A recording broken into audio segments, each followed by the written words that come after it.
नमस्कार। जय श्री राम। ग्रहों की बदलती हुई चाल और हमारे जीवन पर उसका पड़ता हुआ प्रभाव, इस विधि को समझ लेना, अपने जीवन को आसान कर लेना, यही ज्योतिष शास्त्र है। यही तो कहा है ऋषियों ने, यत पिंडे तत् ब्रह्मांड, कि जो हमारे पिंड में है सो ही ब्रह्मांड में है। अग्नि, पृथ्वी, जल, वायु, आकाश, इन पंच तत्वों का बना हुआ ये पिंड, ये शरीर, और इन्हीं 5 एलिमेंट्स का बना हुआ वो ब्रह्मांड। इनके बीच में जो तरंगें चल रही हैं, जो तालमेल बनता है, वो जब बैलेंस हो जाता है तो ये जीवन खुशहाल, सुखी और समृद्ध हो जाता है। और उसमें थोड़ी सी भी जब गड़बड़ होती है तो आपके आसपास, आपके जीवन में, समाज में आपको हर तरफ से गड़बड़ ही दिखाई देती है। कुछ ना कुछ तालमेल बिगड़ा हुआ ही दिखाई देता है। इसी तरह पिछले 30 दिन से सूर्यदेव तुला राशि में गोचर कर रहे थे। वर्ष में एक बार सूर्यदेव 30 दिन के लिए तुला राशि में आते ही हैं, जिसे हमारे हिंदू कैलेंडर, हमारे पंचांग के अनुसार कार्तिक का महीना कहा जाता है। लेकिन अब 17 नवंबर से, जिसे संक्रांति कहा गया है, मार्गशीर्ष देसी महीने का नाम है, 17 नवंबर से 15 दिसंबर तक सूर्य वृश्चिक राशि में गोचर करेंगे। यानी कि अपनी नीच राशि से, तुला राशि से, वो 17 नवंबर से निकल जाएंगे।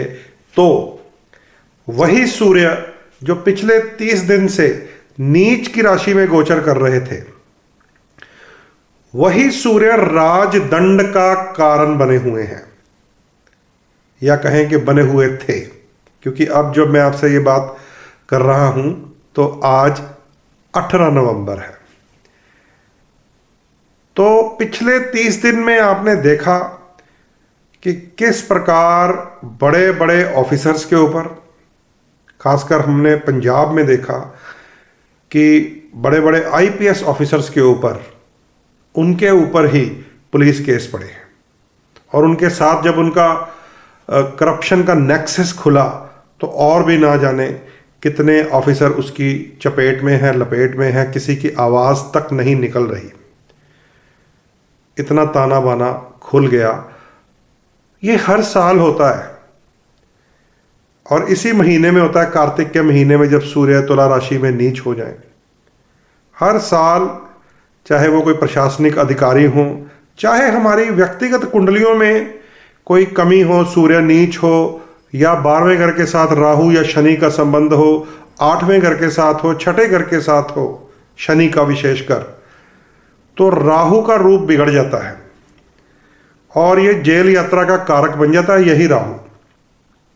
और इस बार क्या हुआ कि इधर तो सूर्य नीच राशि में तुला में, और उधर से शनिदेव वक्री मीन राशि में। ये जो कॉम्बिनेशन बना, ये गड़बड़ हो गई। क्योंकि शनि के वक्री होने से राहु शरारती हो ही जाता है, और सूर्यदेव के नीच होने से वही सूर्य जो यश देने वाले होते हैं, वही सूर्य जो चेहरे के ऊपर तेज और चमक देने वाले होते हैं, वही सूर्य अपयश देने वाले, अपमान देने वाले बन गए। तो जिनकी कुंडलियों में ऐसी स्थिति रही होगी, उन्हें तो पता होगा, उन्हें तो कहीं ना कहीं से सम्मन आए होंगे, कहीं ना कहीं से नोटिस आया होगा, कहीं ना कहीं से ऐसी गड़बड़ खबर आई होगी कि उनके दिल में एक खौफ पैदा हो गया होगा। यही ग्रह गोचर हमें सिखाता है, यही तो ज्योतिष शास्त्र है। अब सूर्य वृश्चिक राशि में रहेंगे 17 नवंबर से 15 दिसंबर तक। 8 नंबर यानी कि मंगल के घर में रहेंगे। सूर्य का एकदम प्रभाव बदल जाएगा। अब जो यश अपयश की कहानी है, उसमें अपयश थोड़ा सा कम हो जाएगा, लेकिन सूर्य राजा है, राजा मंगल के घर रहेंगे अब 30 दिन। तो अब दंड की प्रक्रिया हो जाएगी। अब किसी न किसी को दंड के रूप में भी अपना वो चाबुक चला जाएंगे। ये आप अगले 30 दिन में देखते रहेंगे। आपके आसपास होगा कोई ना कोई माहौल आपको पता चलेगा कि कोई बड़ा ऑफिसर, कोई बड़ा लीडर, अब इनका फैसला आ गया है। क्योंकि क्रूर होता है राजा, और विशेषकर जब भ्रष्टाचार या करप्शन देख ले तो उसके अंदर की जो राजतंत्र की जो शक्ति होती है वो जाग जाती है। तो ये माहौल हमारे आसपास रहेगा, लेकिन ये स्थिति है ओवरऑल। मैं हमेशा ये कहता रहता हूँ कि आप अपनी अपनी कुंडलियाँ जरूर देखते रहा कीजिए।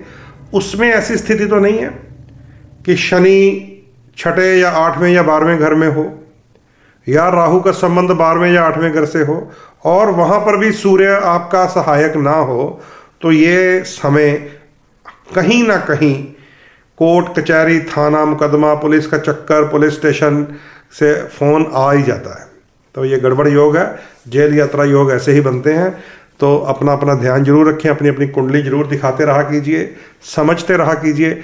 विशेषकर एक नियम बना लीजिए कि हर 30 दिन बाद संक्रांति पे सूर्य देव ने राशि बदलनी है। संक्रांति से जो 2-4 दिन पहले आप अपनी कुंडली का अवलोकन करवाएंगे तो आपको अगले 30 दिन की सारी स्ट्रेटजी पता चल जाएगी ग्रहों की क्या होगी। तो थोड़ी सी मैं भी बता देता हूं आपको।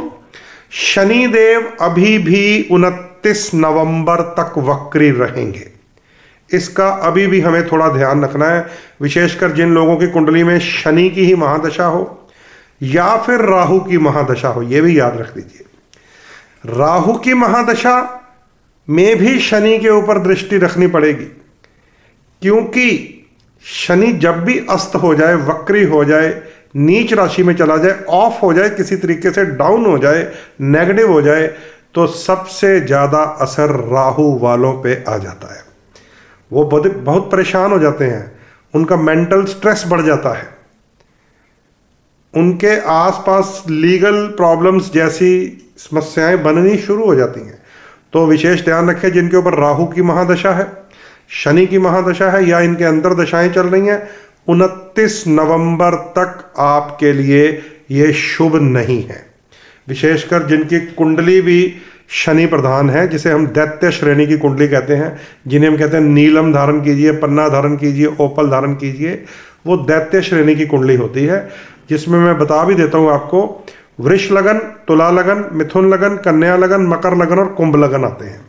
इनके लिए अभी 29 नवंबर तक का समय मैं शुभ नहीं समझ रहा, थोड़ा सा आपको संभल कर चलना पड़ेगा। साथ ही देवगुरु बृहस्पति भी वक्री हो गए हैं, इसके बारे में पिछली वीडियो में आपको बता चुका हूं। 11 नवंबर से लेकर 11 मार्च तक बृहस्पति वक्री अवस्था में रहेंगे। इस बीच 5 दिसंबर को वो वक्री चलते हुए मिथुन राशि में वापस जाने वाले हैं। उल्टी चाल में 5 दिसंबर से 11 मार्च तक मिथुन राशि में रहेंगे। लेकिन मैं समझता हूँ बृहस्पति के वक्री होने का प्रभाव नुकसानदायक नहीं होता, कुछ ना कुछ प्रोडक्टिविटी हो जाती है। 5 दिसंबर को बृहस्पति वापस मिथुन में, अभी 5 दिसंबर तक अपनी उच्च राशि में ही वक्री हैं। बृहस्पति संबंधी वस्तुओं में उछाल अभी बढ़ेगा। 5 दिसंबर के बाद फिर से रुकावट लगेगी। मेरा इशारा आप समझ चुके होंगे। बृहस्पति संबंधित पीली धातुएं, पीली वस्तुएं 5 दिसंबर के बाद रिलैक्स होंगी। सूर्य अब मंगल के घर में रहेंगे, ये मैंने आपको स्टार्टिंग में बता ही दिया है। वृश्चिक में 17 नवंबर से 15 दिसंबर तक इसका प्रभाव मंगल पर आएगा, क्योंकि इस बार बाई चांस मंगल भी वही है। मंगल भी वृश्चिक राशि में ही है सूर्यदेव के साथ, तो मंगल इससे डाउन हो जाता है, ये याद रख लीजिए। जब मंगल डाउन हो जाता है तो ब्लड सेल्स की प्रॉब्लम आ सकती है। और वैसे भी ये जो महीना है जिसको हम अक्टूबर नवंबर मानते हैं, जब तक कड़क सर्दी नहीं पड़ती, इस महीने में संक्रमण बढ़ जाता है, और उस संक्रमण से अजीब तरह की वायरस संबंधी बीमारियां फैलती हैं, और ब्लड सेल मंगल से ही बनते हैं, और मंगल इस महीने डाउन रहेगा। वैसे तो मंगल 5 नवंबर से 26 मार्च तक अस्त है, परंतु क्योंकि अपनी वृश्चिक राशि में है इसलिए थोड़ा सा उसमें बल भी है।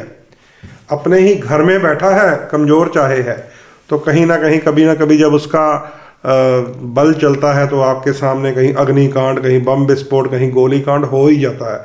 ये मंगल की प्रेडिक्शन और सूर्य की प्रेडिक्शन मैं हमेशा जब भी चर्चा करते हैं हम लोग ज्योतिष की, तो मैं देखता रहता हूँ इनकी दृष्टियां भी खतरनाक, इनका जहाँ बैठना है वो भी खतरनाक हो जाता है। मंगल का और सूर्य का दोनों अग्नि के गोले हैं। इनको हम कहते हैं कि शुभ राशि में आ गए, शुभ हो गया, फिर भी गड़बड़ कर देते हैं क्योंकि अग्नि के गोले हैं। तो बड़े तरीके से इनको ध्यान से कंट्रोल करना पड़ता है। वो फिर हमारा रेमेडी पार्ट है, हम अपने क्लाइंट से करवाते रहते हैं कि कैसे मंगल और सूर्य उच्च राशियों में भी चले जाएं, इनकी दृष्टियां जहां पड़ रही होती हैं वहां पर भी इनका प्रभाव आग्नेय होता है, अग्नि कारक मारक होता है। तो माचिस की डिब्बी का जो उपाय करवाता हूं मैं, याद है आपको? वो जो भगवान के दरबार में जहाँ ज्योत जग रही हो, हवन हो रहे हो, वह माचिस देनी चाहिए तो मंगल शुभ रहता है। गौ माता को गुड़ खिलाना चाहिए। अब तो सर्दियाँ आ गई हैं, दलिया, कनक, गुड़ या चोकर के जो लड्डू बने होते हैं पेड़े से, वो गौशाला में बने बनाए मिल जाते हैं, वो खिलाने चाहिए। ये सूर्य और मंगल का सिंपल सा उपाय है। बाकी कुंडली के हिसाब से करें तो ज़्यादा बेटर है, इससे हम थोड़ी एनर्जी सप्रेस करते हैं इसकी। तो ब्लड सेल्स का ध्यान रखिएगा। ये वायरस का महीना है, मंगल और सूर्य एक साथ ठीक फल नहीं देने वाले, तो मंगल का प्रभाव इसमें कमज़ोर हो जाता है। आइए मेष लगन से लेकर मीन लगन तक आपको इस 30 दिनों में सूर्य की स्थिति का हमारे जीवन पर क्या प्रभाव पड़ेगा उस पर चर्चा कर लेते हैं, क्योंकि मैंने सारा नोट किया हुआ है। मेष लगन वालों के लिए सूर्य अष्टम भाव में गोचर करेंगे। 8वां घर होता है मृत्यु स्थान। सूर्य अगर अष्टम भाव में आ जाए तो नेगेटिव नहीं होता, मृत्यु को भी दूर कर देता है। विशेषकर जिन लोगों की कुंडली में उच्च का सूर्य 8वें घर में हो, अपनी मित्र राशि में 8वें घर में हो, बहुत ऐसा हमने देखा है, उसके सामने मरीज की मृत्यु भी नहीं होती। बहुत बार ऐसा देखा गया अष्टम सूर्य में। लेकिन यही सूर्य अगर नीच का हो जाए 8वें घर में तो वो बदनामी भरे कांड करवाता है। तो मेष लगन वालों के लिए कोई इसमें परेशानी नहीं है। अष्टम भाव में सूर्य जरूर रहेगा, लेकिन कोई गुप्त प्राप्ति करवा देगा। कोई भूली बिसरी चीज़ जो हम रख कर भूल बैठे थे या लग रहा था ये मिलने वाली नहीं है, वो मेष लगन वालों को मिल जाएगी। और सूर्य की जो दृष्टि है वो दूसरे भाव पे रहेगी, धन स्थान में, धन की भी वृद्धि करेंगे। सूर्य वैसे भी आपके त्रिकोण का योग कारक ग्रह है। अष्टम भाव में अपने से चौथे चला गया है, यानी कि 5वें घर से चौथे घर में, संतान को फायदा देगा।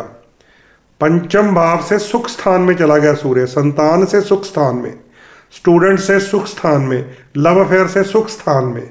तो मेष लगन है आप तो माणिक रतन धारण करें, सूर्य आपके लिए हमेशा लाभकारी रहता है। ठीक है। वृश्चिक राशि में है, अष्टम भाव होता है वो, तो मैंने आपको बता दिया। वृष लगन वालों के लिए सूर्य सप्तम भाव में रहेंगे। 7वें घर का सूर्य थोड़ा नुकसान कारक हो जाता है, क्योंकि ये शुक्र को खराब कर देता है। मैरिज वाले हाउस में ये गर्मी पैदा कर देता है। सप्तम भाव में सूर्य मैंने देखा है कि ये मैरिज को ऐसा डिस्टर्ब करता है कि अगर पति पत्नी में अलगाव हो गया और लीगल डाइवोर्स ना भी हुआ तो भी दोबारा मेल नहीं होता। इसलिए 7वें घर में अगर सूर्य हो, विशेषकर कन्या की कुंडली में, मैं उसको हमेशा समझा कर भेजता हूँ, कभी भी जितनी मर्जी लड़ाई हो जाए रूठ कर मत आना, नहीं तो वापस नहीं जा पाओगी। और अगर कहीं दशा भी ऐसे ग्रह की हुई 100% हो जाता है। तो सप्तम भाव का सूर्य ये पति से दूरी पैदा कर देता है।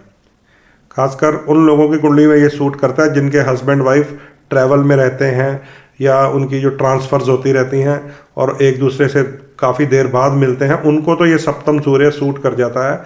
लेकिन जो एक साथ रह रहे होते हैं ना, उनके लिए ये सूर्य अलगाव का कारक होता है। थोड़ा ध्यान रखिएगा। वृष लगन वाले, पेट की भी समस्या दे सकता है, लोअर पार्ट्स को भी प्रॉब्लम दे सकता है। मिथुन लगन वालों के लिए यही सूर्य तृतीयेश होकर छठे भाव में रहेगा। बहुत सुंदर योग, बहुत सुंदर, शत्रु का नाश कर देगा। कोई मुकदमा चल रहा हो वो आपके फेवर में आ जाएगा। लेकिन लिविंग थिंग के ऊपर बैड इफेक्ट आ जाता है, थोड़ा सा रोग की समस्या दे सकता है, विशेषकर हड्डी की चोट लगती है जब सूर्य खराब होता है।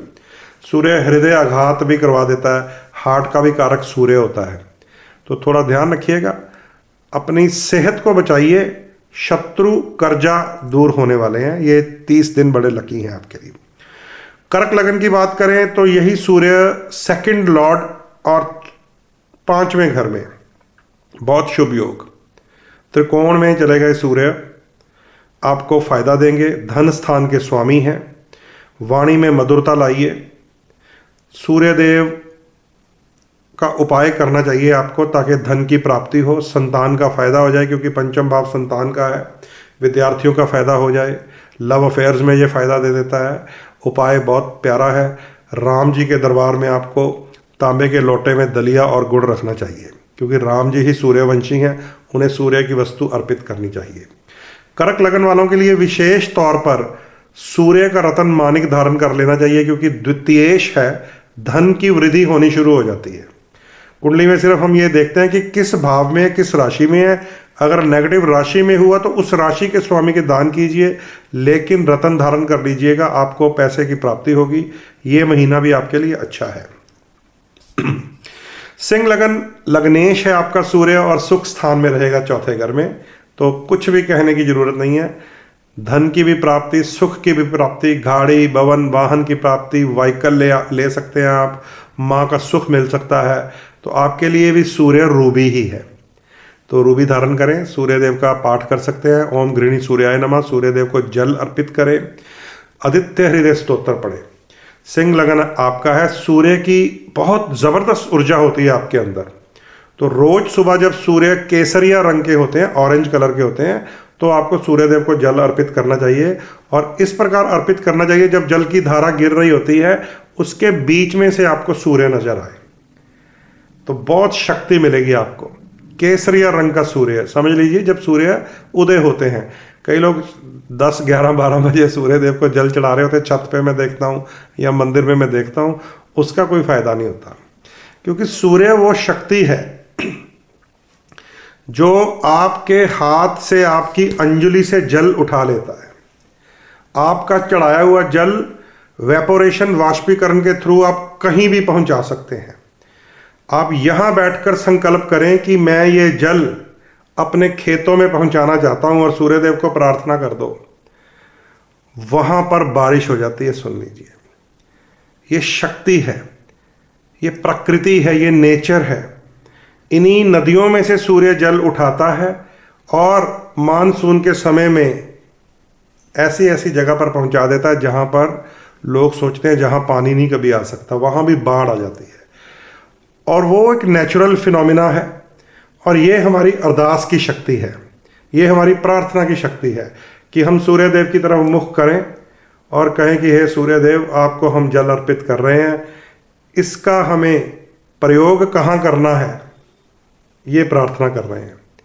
तो ये सूर्य को जल देना सिंह लगन वालों के लिए एक बहुत शानदार, साधारण, छोटा सा, लेकिन पूरा प्रभाव देने वाला उपाय है। माणिक रतन आपका लगन का स्वामी है सूर्य, उसका आप धारण करें, आपकी सेहत बढ़िया रहेगी, चेहरे के ऊपर तेज रहेगा। अगले 30 दिन तो आपके लिए वैसे ही बहुत शानदार है, क्योंकि सुख स्थान में अब सूर्य मिल गया है आपको। 15 दिसंबर तक जल जरूर अर्पित करें सूर्य को। वाष्पीकरण का मतलब है कि सूर्य ही आपके हाथ से जल उठा लेता है और आसमान में ले जाता है और वहाँ बरसा देता है जहाँ आप सूर्यदेव से प्रार्थना करें। कन्या लगन की बात कर रहे हैं। 12वें घर के स्वामी हैं, तीसरे घर में पहुंच गए हैं। बहुत शुभ योग होता है ये भी एक तरह का विपरीत योग होता है। 12वें घर का स्वामी तीसरे घर में, 12वें घर का स्वामी छठे घर में, 12वें घर का स्वामी 8वें घर में, तीसरे का 11वें घर में, तीसरे का छठे घर में, ये कुछ योग होते हैं। लेकिन खेल सारा किस राशि में, ये देखना पड़ता है। कई बार लोग विपरीत राजयोग ढूंढते हैं ना, किस राशि में है। अब ये सूर्य 12th लॉर्ड होकर फ्रेंडली साइन में चला गया है, इसलिए ये एक विपरीत योग बन गया है। फायदा देगा आपको। विदेश यात्रा का रास्ता खुल सकता है, अचानक लाभ हो सकता है, पुराने किसी दोस्त मित्र के साथ मेल मिलाप हो सकता है, कोई झगड़ा चल रहा हो अपने मित्रों से, दोस्तों से, वो अब सुलट सकता है। तो ये तीसरा घर है, सहयोग देगा, पराक्रम देगा, एनर्जी देगा, मामले ठीक कर देगा, बढ़िया है आपका। लेकिन आपको सजेशन कभी नहीं दे सकते हम माणिक धारण करने की, क्योंकि 12th लॉर्ड को एक्टिव नहीं करना होता, 12th लॉर्ड को सॉफ्ट करना होता है। इसलिए आप भी गाय को गुड़ खिला सकते हैं। तुला लगन की बात करें तो सूर्य देव लाभ स्थान के स्वामी धन स्थान में गोचर करेंगे। और क्या चाहिए, यानी कि 11th Lord in the 2nd house, लाभ के स्वामी धन में, और क्या चाहिए। बढ़िया हो गया आपके लिए। हालांकि आप तुला लगन है, लेकिन ये जो 30 दिन है आप भी सूर्य संबंधित वस्तुएं भगवान राम जी के चरणों में रख सकते हैं। लाभेश धन स्थान में हो तो आपकी जेब में धन आ सकता है, तो फायदा उठा सकते हैं। सूर्य आपको नाम, यश, इज्जत, प्रतिष्ठा यानी कि 11वां घर है, जिसे आय लाभ यश कहते हैं, वो देने वाला है। पिछले 30 दिन से यही सूर्य आपके लिए गड़बड़ की स्थिति में था, लेकिन अब यही सूर्य आपको धनवान कर देगा, आपको मालो माल भी कर देगा। फायदा उठाइए। तुला लगन वालों को मैंने बताया है। अब आइए वृश्चिक लगन। सूर्य है आपके 10th लॉर्ड, दशम भाव, राज दरबार के स्वामी, पिता, आपका कर्म स्थान, आपके बॉस, आपके आका, जिन्हें आप मानते हो अपना मेंटर, वो 10वां घर होता है। दशम भाव के स्वामी आपके लग्न में आ गए। ये एक योग है, इसको चतुर्थ योग कहते हैं, कि कोई भी ग्रह अपने से चौथे भाव में चला जाए और वो भी केंद्रों का स्वामी हो, तो इसको केंद्रीय प्रभाव कहते हैं, चतुर्थ योग। तो यहाँ पे बहुत सुंदर योग। दशमेश सूर्य वृश्चिक लगन में ही पहुंच गया है।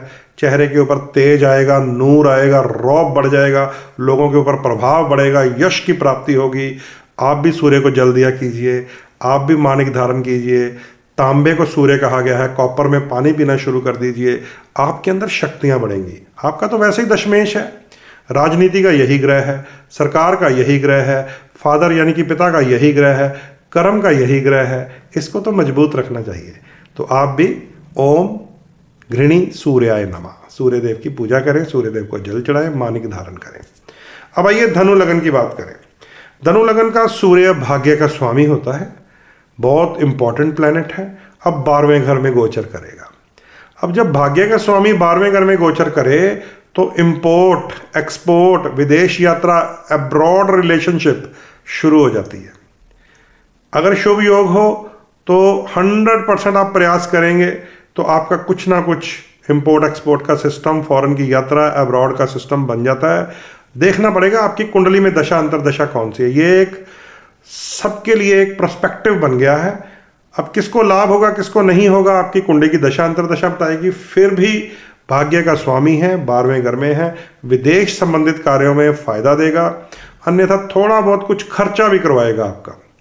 12वें घर में सूर्य कई बार आंखों के ऊपर बुरा प्रभाव डाल देता है, हेयर फॉल करने लग जाता है, उसका आप ध्यान रखिएगा। उसके लिए फिर आपकी कुंडली में देखना पड़ेगा कहाँ पे सूर्य है। लेकिन ये 30 दिन अगर विदेश संबंधित कोई कार्य करना है, शुभ खर्चा करना है, तो हो जाएगा, आपको फायदा होगा। धनु लगन के लिए अच्छा समय है। मकर लगन के लिए सूर्य अष्टमेश एकादश भाव में है। 8वां घर शुभ नहीं होता। 8वें घर को मृत्यु स्थान कहते हैं, 8वें घर को नुकसान का घर कहते हैं। अष्टम भाव का स्वामी जहां भी जाएगा अपने साथ अपना नेगेटिव इफेक्ट भी ले जाता है। तो अष्टमेश एकादश भाव में चला गया आपका, थोड़ा ध्यान रखिएगा, क्योंकि एकादश भाव को यश प्राप्ति कहते हैं, आय, लाभ और यश। यहां पे ये गड़बड़ कर देता है, अपयश की प्राप्ति होती है, लाभ की जगह कोई ना कोई हानि दे देता है, इनकम होती नहीं है, आउट गोइंग ज़्यादा होती रहती है। तो सूर्य आपके लिए शुभ नहीं है। सूर्य को शुक्र में परिवर्तित करने के लिए गाय को सूर्य संबंधित वस्तुएं खिलानी चाहिए, गुड़ खिलाना चाहिए। सूर्य की शक्ति का परिवर्तन शुक्र में हो जाएगा, क्योंकि जब गाय खाएगी तो वो बन जाएगा गोबर और गौमूत्र, जिसमें सबसे ज़्यादा शक्ति है, सबसे ज़्यादा पावर है, विशेषकर गाय का गोबर। क्योंकि जब हम खेती करते हैं तो हम आज भी जितने मर्जी आधुनिक हो जाएं, कितने मर्जी हम दवाइयों के स्प्रे कर लें, लेकिन मैंने खुद देखा है अपनी आंखों में, जब जिमीदार बेचने वाली फसल के अलावा अपने घर के लिए जहां खेती कर रहा होता है वहां अलग से ऑर्गेनिक खेती करता है, वहां कोई स्प्रे नहीं डालता, वहां गौमूत्र का छिड़काव होता है, वहां पे गोबर डाला जाता है पहले। तो ये शक्ति है इस गोबर की, क्योंकि इसके अंदर उर्वारुक तत्व ज़्यादा होते हैं, पैदा करने की शक्ति होती है। शुक्र जिसको वीर्य कहते हैं, स्पर्म कहते हैं, कि एनर्जी क्रिएट कर सकता है, वो गोबर में है। और पुरातन समय में अपनी दादियों से पूछिए, परदादियों से पूछिए, नानी से पूछिए, परनानी से पूछिए, वो चूल्हा चौका रसोई तक गोबर से लीप देती थी। अपनी जो कच्ची दीवारें उनको गोबर से लीप देती थी, और उनके ऊपर एक तो बैड वायरस नहीं आता, दूसरा अंदर ठंडक रहती थी। ये है सूर्य की शक्ति, गोबर में है जो। उसको परिवर्तित करना है आपने कैसे? गुड़, कनक, दलिया गाय को खिलाइए, सूर्य की शक्ति गोबर में चली जाएगी, शुभ हो जाएगी। किसको बताया मैंने? मकर लगन वालों को, क्योंकि आपके लिए मृत्यु स्थान का स्वामी है, बुरा संदेश लेके आता है हमेशा सूर्य, इससे बच के ही रहना चाहिए। जितना गाय को गुड़ खिलाते जाएंगे, कहते हैं ना एक कहावत है, गुड़ का गोबर कर दिया, वो करना है आपने, बस फायदा ही फायदा होगा। मकर के बाद कुंभ लगन है, सप्तमेश सूर्य दशम भाव में है, यह भी केंद्रीय प्रभाव बहुत अच्छा रहेगा। पार्टनर से फायदा होगा। सातवां भाव होता है बिजनेस पार्टनर, लाइफ पार्टनर, पति या पत्नी का घर। कर्म स्थान में सूर्य मित्र की राशि में चला गया है, तो ये एक फायदेमंद योग है। कोई भी आपने कोई ज्वाइंट वेंचर करना है, कोई पार्टनरशिप का कार्य करना है, आपको लाभ की स्थिति मिलेगी, काम कारोबार में वृद्धि मिलेगी, क्योंकि दोनों घर कर्म से संबंधित हैं। सातवें घर को हम डेली वेजेस का काम कहते हैं, और 10वें घर को प्रॉपर एस्टेब्लिश्ड बिजनेस भी कह देते हैं हम लोग। जॉब का भी होता है, क्योंकि वो बॉस के साथ भी रिलेटेड है, लेकिन वो high level, high rank job होती है, बड़ी ऊंची कुर्सी। 10वां घर, तो दोनों का तालमेल हो गया, कर्म स्थानों का। पार्टनर्स के साथ फायदा होगा, काम कारोबार में लाभ होगा, सरकार के घर से कोई ना कोई शुभ संदेश मिलेगा। जितना पिछले 30 दिन डराया है, police case, legal problem, court case, सम्मन, नोटिस, उतना ही ये महीना थोड़ा सा रिलीफ देने वाला है।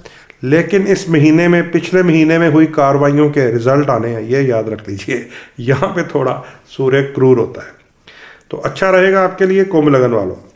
आइए अब मीन लगन की बात करते हैं। सूर्य महाराज आपके लिए छठे घर के स्वामी हैं, रोग, शत्रु और कर्जा देने वाले हैं। ठीक वहीं जैसे मैंने अभी मकर को बताया था ना कि अष्टम भाव के स्वामी जहां जाते हैं नुकसान, ऐसे ही ये छठे घर का स्वामी अब आपके भाग्य स्थान में जाएगा, ये भी ठीक नहीं है। यहां पर भी रोग, शत्रु, कर्जे का प्रभाव आपकी किस्मत में लेके जा रहा है सूर्य, ये भी ठीक नहीं है। आपको भी सूर्य की वस्तुएं डोनेट कर देनी चाहिए। कहीं लंगर पक रहा हो, वहाँ आप कनक, दलिया दे सकते हैं, गुड़ दे सकते हैं, शक्कर दे सकते हैं। आजकल थोड़ा सीजन आ गया है यहाँ पे सर्दी का, गुड़ की रेवड़ी जो होती है वो बच्चों में बांट सकते हैं, या विसर्जन भी कर सकते हैं गुड़ की रेवड़ी का जल में, वो घुल जाएगी। एक तो जल को शक्ति मिलती है, जीवों को शक्ति मिलती है भोजन की, आपकी कुंडली का छठे भाव का स्वामी भी घुल जाएगा। तो गुड़ की बनी वस्तुएं आपको दान करनी है, डोनेट करनी है, लंगर में दे दें, ज़रूरतमंद को दे दें, बच्चों में बांट दें। रेवड़ियाँ, गचक भी गुड़ की होती है। अच्छा, कई लोगों को गुड़ की गचक सूट नहीं करती, जिनका जैसे छठे घर का स्वामी है, मीन लगन वालों को नहीं खानी चाहिए। जिनका 8वें घर का स्वामी है, मकर लगन वालों को नहीं खानी चाहिए। जिनका 12वें घर का स्वामी है, कन्या लगन वालों को भी नहीं खानी चाहिए। ये 3 लगन संभल जाएं। ये सर्दियों का मौसम है ना, हम खाते हैं अक्सर खाने के बाद वो गुड़ वाली गच्चक। कन्या लगन आपके लिए नुकसान ही नुकसान है, लीगल प्रॉब्लम्स खड़ी कर देगा, जेल तक ले जाता है ये गुड़। देखिए 12वां घर जागता है, समझे, हॉस्पिटल तक ले जाता है ये गुड़। कन्या लगन को बता रहा हूँ। मकर लगन आपके लिए अष्टम भाव है, बदनामी करवा देता है, मृत्यु तुल्य कष्ट देता है, डिप्रेशन तक ले जाता है ये गुड़। और मीन लगन आपके लिए रोग, शत्रु, कर्जा पैदा करने वाला है ये गुड़। गुड़ मतलब गुड़ में नहीं है, सूर्य की एनर्जी उस चीज में है, तो थोड़ा संभलना पड़ेगा आपको। गुड़ का दान कीजिए, कनक और दलिये का दान कीजिए, ताकि ये प्रभाव आपके ऊपर कम रहे। ठीक है, तो दोस्तों मेष से लेकर मीन लगन तक मैंने प्रयास कर दिया है आपको अगले 30 दिन का गोचर समझाने का, कि 15 दिसंबर तक अब सूर्य वृश्चिक राशि में रहेंगे। देव श्रेणी वाले लोगों के लिए तो बहुत सुंदर योग है, एक मीन लगन को छोड़कर, क्योंकि उनका छठे भाव का स्वामी है। बाकी सब जितने देव श्रेणी के लोग हैं जिनके लिए मैंने बताया है, मेष, वृश्चिक, करक, सिंह और धनु, मीन को छोड़ के, आपके लिए सूर्य शुभ फल देने वाला है। आप लोग माणिक धारण कर सकते हैं, तांबे में जल पी सकते हैं, आप लोग गुड़ की गच्चक भी खा सकते हैं, स्वयं गुड़ भी खा सकते हैं। ठीक है, तो सूर्य की पूजा आप लोग कर सकते हैं जो देव श्रेणी के लोग हैं। बाकियों को सबको गाय को गुड़ खिलाना चाहिए या दान करना चाहिए, जितने भी दैत्य श्रेणी के लोग हैं। और मीन लगन भी बीच में आ गया है। ठीक है, तो ये था सूर्य का 30 दिन का गोचर, और मैंने प्रयास किया कि 30 मिनट में ही आपको मैं बता दूं। ठीक है, तो एक और संदेश है इस महीने का। 20 नवंबर को मार्गशीर्ष अमावस्या है, ध्यान से सुन लीजिए। 20 नवंबर को अमावस्या है। इस अमावस्या पर हम कुंडलियों में बने हुए जो पितृदोष होते हैं, जो राहु के साथ कोई ग्रह कॉम्बिनेशन में आ जाए, जैसे गुरु राहु चंडाल दोष, ये पितृदोष होता है। मंगल राहु अंगारक दोष, ये पितृदोष होता है। बुध राहु जड़ दोष, ये पितृदोष होता है। शुक्र राहु स्त्री का श्राप, ये पितृदोष होता है। शनि राहु प्रेत छाया, ये पितृदोष होता है। चंद्र और सूर्य ये राहु के साथ मिल जाए तो ग्रहण दोष, ये पितृदोष होते हैं। तो 20 नवंबर को पितृदोष वाली कुंडली है आपकी, तो आपकी उपाय की तैयारी हम कर रहे हैं। काल सर्प दोष है आपकी कुंडली में, सभी ग्रह राहु केतु के वन साइडेड हैं, तो आपके लिए उपाय की तैयारी हम कर रहे हैं। चंद्र और शनि का विष योग है, तो आपके लिए तैयारी कर रहे हैं।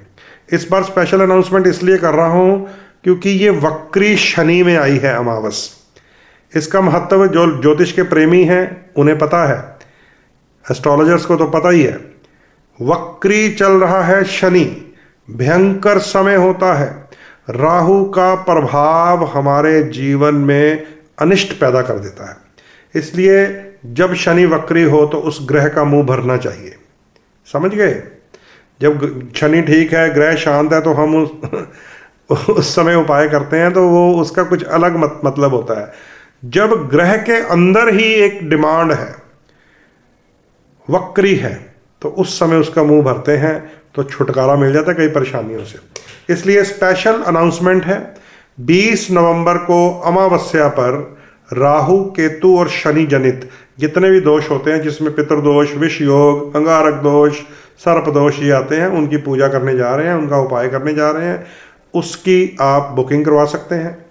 और साथ ही राहु और केतु के बैड इफेक्ट से बचने के लिए जो स्टोन मैंने सबको दिखाया था, बहुत मुझे कॉल्स आई, बहुत मैसेज आए, मच्छमणि, उसका भी अरेंज हो गया है, लेकिन लिमिटेड एडिशन मिले हैं।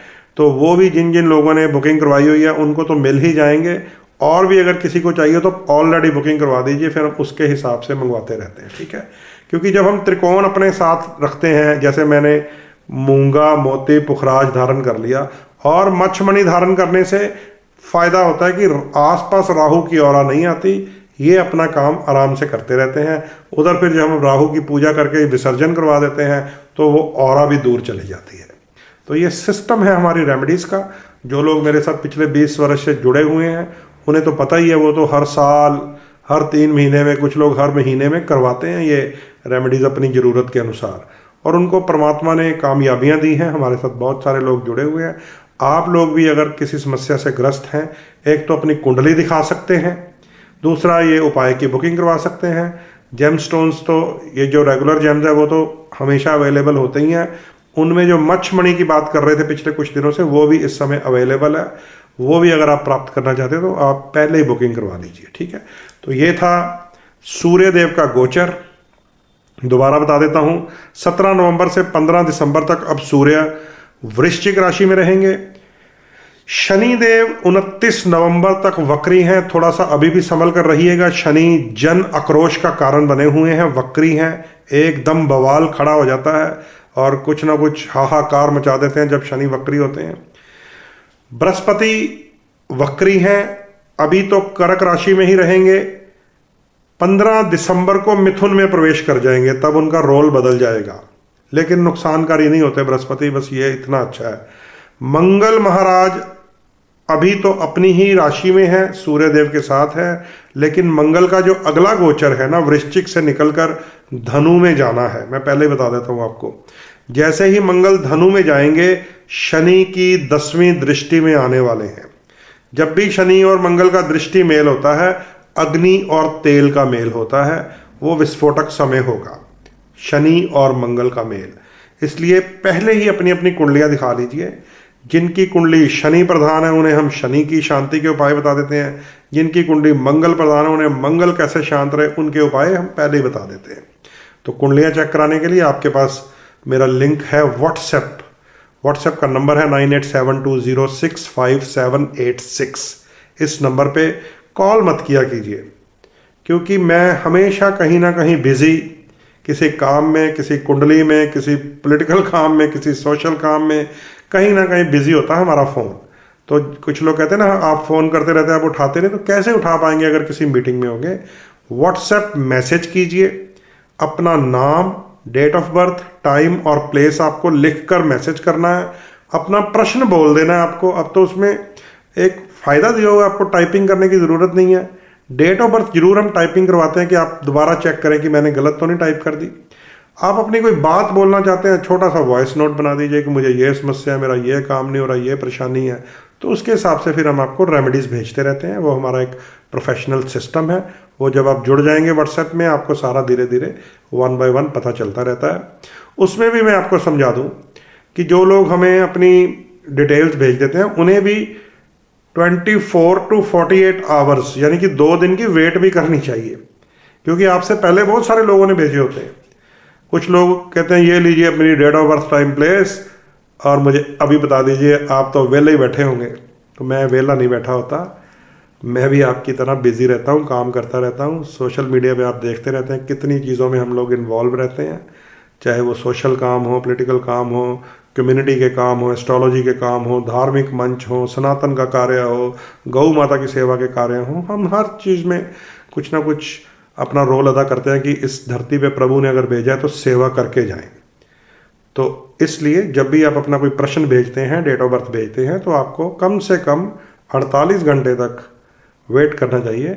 हाँ, आप उसमें राम राम जी लिखते जाइए, जय माता दी पंडित जी लिखते जाइए, ताकि याद रहे मुझे कि इनको अभी आंसर करना है। उसमें मुझे कुछ नहीं चिढ़ नहीं होती फिर, लेकिन कुछ उसमें क्वेश्चन मार्क, प्रश्न सा चिन्ह बनाकर भेजते रहते हैं कि मैंने वो अभी तो भेजा, अभी मुझे बता दीजिए। वो मुश्किल काम होता है। वह पहले 1 बाय 1 होता है ना, जिनके पहले आए होते हैं उनको हम एक एक करके आंसर कर रहे होते हैं। चलिए, ये सिस्टम है, ये बताना पड़ता है बार बार आपको, समझ लो इसको, ठीक है। व्हाट्सएप का मतलब है for message use, not for direct call. Direct call के लिए ये मेरे वाला व्हाट्सएप नंबर नहीं है। अच्छा, बाई चांस नहीं, मेरे पास 2-2, 3-3 नंबर भी नहीं है। बहुत सारे लोगों के मैं हाथ में देखता हूँ 2-2, 3-3 मोबाइल पकड़े होते हैं। वो भी मैंने पहले किए हुए थे, ऐसे 8-10 साल पहले 2-2 मोबाइल, अब वो भी छोड़ दिया गया। क्या कितना करेंगे। तो व्हाट्सएप मैसेज का प्रयोग कीजिएगा। कॉल करने से आपको अधिक एंटरटेनमेंट नहीं हो पाएगी। धन्यवाद।